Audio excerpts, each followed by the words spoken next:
Assalamualaikum warahmatullahi wabarakatuh.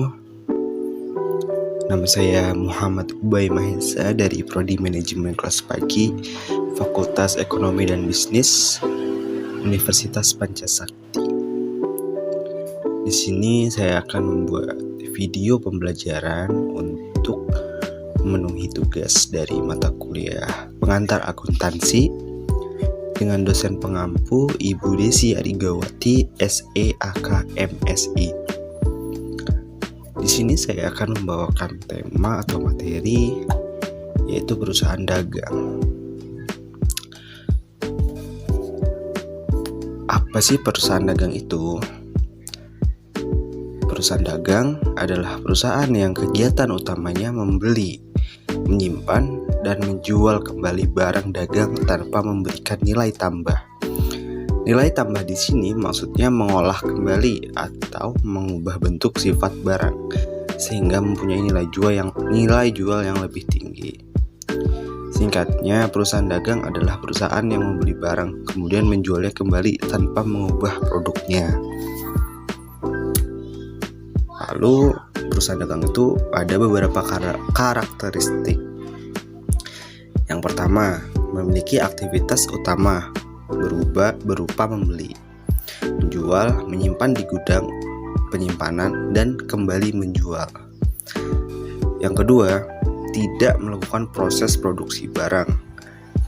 Perhitungan total keuntungan berpatokan dengan total hasil penjualan dikurangi biaya pembelian dan biaya operasional.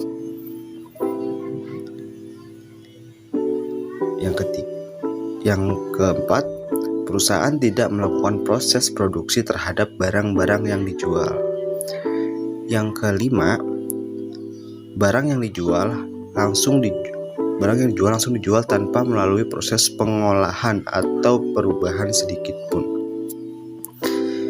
Yang keenam, kegiatan akuntansi berlandaskan dengan akun persediaan barang, yaitu perhitungan harga pokok, penjualan, dan laporan laba rugi memakai bentuk single step atau multiple step. Jadi secara garis besar, perusahaan dagang dibagi menjadi dua jenis. Yang pertama, berdasarkan produk yang diperdayakan. Nah, yang pertama ini terbagi juga menjadi dua, yaitu perusahaan dagang barang produksi dan perusahaan dagang barang jadi. Untuk perusahaan dagang barang produksi, perusahaan yang memperdagangkan produk berupa bahan baku, raw material, sebagai bahan dasar pembuatan produk atau alat-alat produksi untuk menghasilkan produk lain, contoh kayu gelondongan dan mesin bubut. Lalu yang kedua,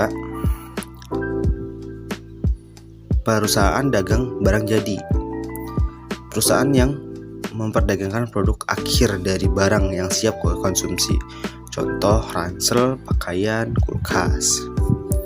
Nah, lalu jenis yang kedua berdasarkan macam konsumen yang terlibat, terbagi menjadi tiga. Yang pertama, perusahaan dagang besar atau wholesale. Yang kedua, perusahaan dagang perantara atau middleman. Dan yang ketiga, perusahaan dagang pengecer atau retail. Yang pertama, yaitu yang perusahaan dagang besar, perusahaan yang secara langsung membeli produk dari pabrik dalam jumlah besar dan dijual dalam volume yang besar pula, contoh pedagang grosir.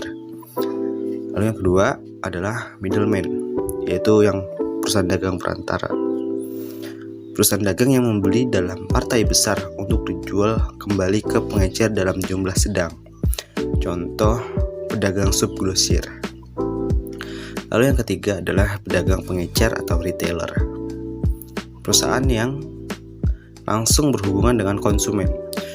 Konsumen dapat membeli secara eceran atau produk yang ditawarkan retailer sering kita dapati di lingkungan kita, contoh warung, kios, dan swalayan.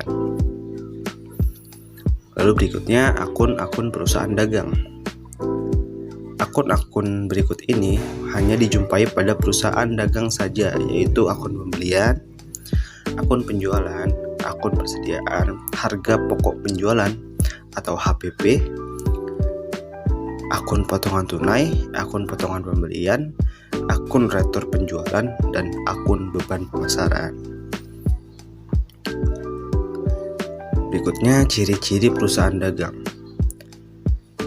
Pendapatan utamanya berasal dari penjualan barang dagangan. Yang pertama. Lalu yang kedua, biaya utamanya berasal dari harga pokok barang yang terjual dan biaya usaha lainnya. Yang ketiga, dalam akuntansinya terdapat akun persediaan barang dagangan. Yang keempat, sebagai perantara antara produsen dan konsumen. Yang kelima, antara barang yang dibeli dan barang yang dijual sama atau tidak ada perubahan. Yang keenam, tujuan utamanya mencari laba dengan cara menjual dagangan dengan harga lebih tinggi dibandingkan dengan harga belinya. Berikutnya, penyusunan siklus akuntansi perusahaan dagang. Yang pertama, mencatat transaksi di jurnal umum. Kedua, mencatat di buku besar pembantu. Ketiga, membuat neraca saldo sebelum disesuaikan. Yang keempat, jurnal penyesuaian. Yang kelima, neraca saldo telah disesuaikan. Yang keenam, membuat laporan keuangan. Yang ketujuh, membuat lembar kerja akuntansi. Yang kedelapan, membuat jurnal penutup dalam siklus akuntansi perusahaan dagang. Yang kesembilan, membuat ringkasan penghasilan dalam siklus akuntansi perusahaan dagang. Yang kesepuluh, neraca saldo setelah tutup buku. Yang kelima, yang kesebelas, membuat jurnal pembalik dalam siklus akuntansi perusahaan dagang.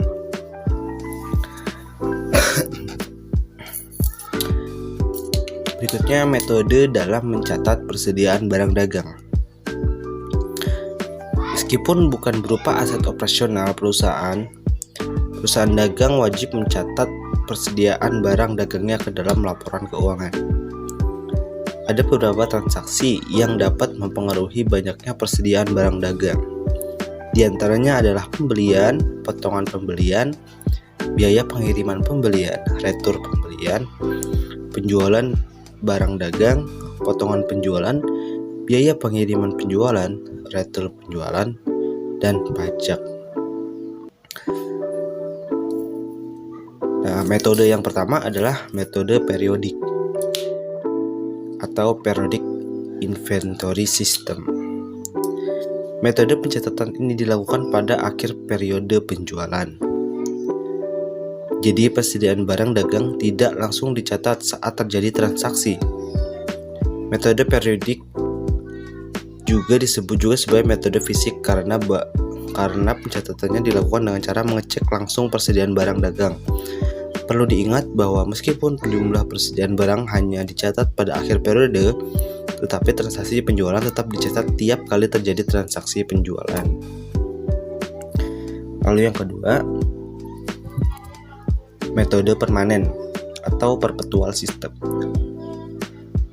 Berbeda dengan metode periodik yang hanya melakukan pencatatan persediaan pada akhir periode, metode permanen atau perpetual justru mencatat transaksi penjualan pada saat transaksi tersebut terjadi. Gampangnya, jika terjadi transaksi penjualan yang mempengaruhi jumlah persediaan barang, maka rekening persediaan barang pun ikut dicatat saat itu juga. Lalu berikutnya, saya punya contoh soal transaksi yang berhubungan dengan persediaan barang dagang pada PD Motor Jaya selama bulan Maret 2020 sebagai berikut.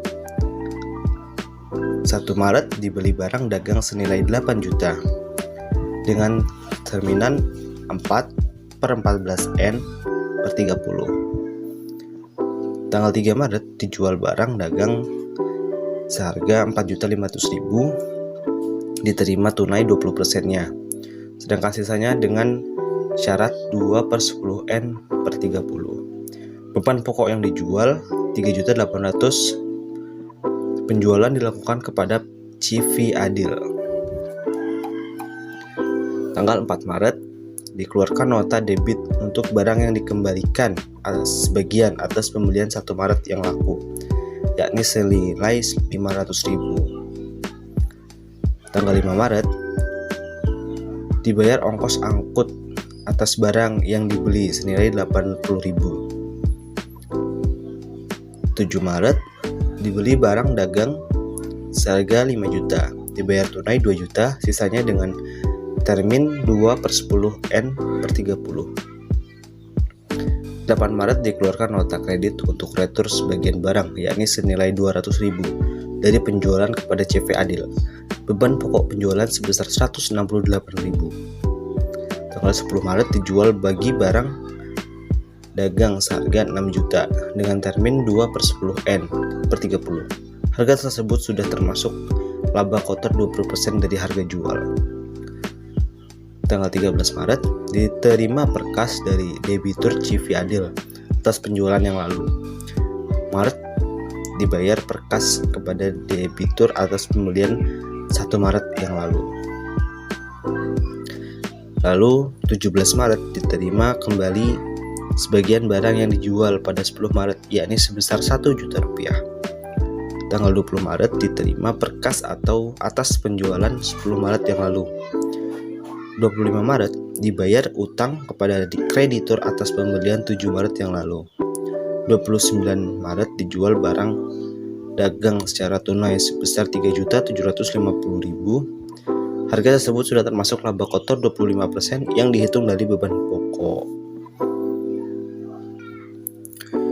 Nah, lalu berikutnya adalah jawaban dari soal yang telah saya bacakan. Yang pertama saya akan menjawab dengan metode periodik.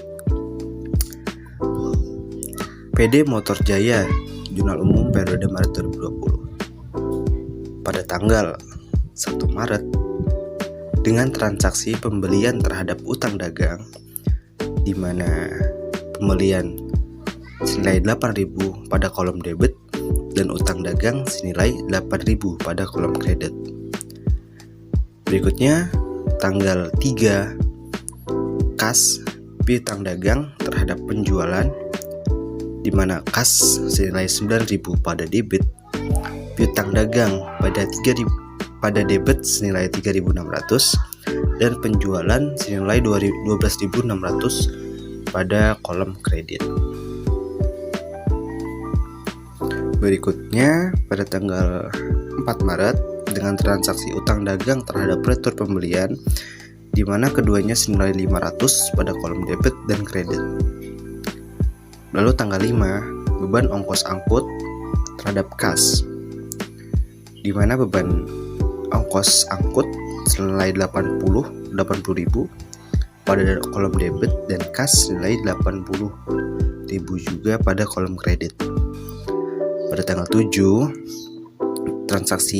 transaksinya pembelian terhadap utang dagang dan pembelian, di mana pembelian senilai 5.000 pada kolom debit, sedangkan utang dagang dan pembelian dengan utang dagang senilai 3.000 pada kolom kredit dan pembelian senilai 2.000 pada kolom kredit. Lalu tanggal 8 retur penjualan terhadap piutang dagang, di mana retur penjualan senilai 200.000 dan pada kolom debit dan piutang dagang 200.000 pada kolom kredit. Lalu tanggal 10 Maret transaksinya piutang dagang terhadap penjualan, yaitu piutang dagang sebesar 6.000 pada kolom debit dan penjualan sebesar 6.000 dalam kolom kredit. Dan semuanya dicatat seperti itu sesuai yang telah ada di soal, dan total akhirnya atau hasil akhirnya adalah 56.030.000 pada kolom debit dan kredit. Lalu berikutnya saya akan membacakan beberapa jawaban dari metode perpetual. Yang pertama, pada tanggal 1 Maret persediaan barang dagang kepada utang dagang, di mana persediaan barang dagang senilai 8.000 pada debit dan utang dagang senilai 8.000 pada kredit. Pada tanggal 3, kas terhadap piutang dagang dan penjualan, di mana kas sebesar 900.000 pada kolom debit, piutang dagang sebesar 3.600 pada kolom debit, dan penjualan sebesar 4.500 pada kolom kredit.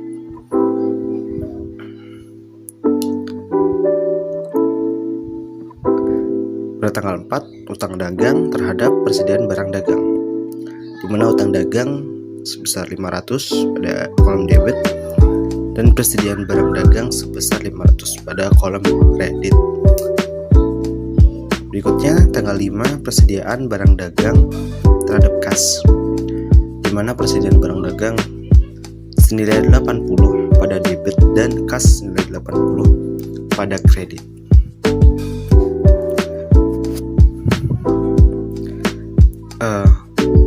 Mungkin cukup sekian video pembelajaran dari saya.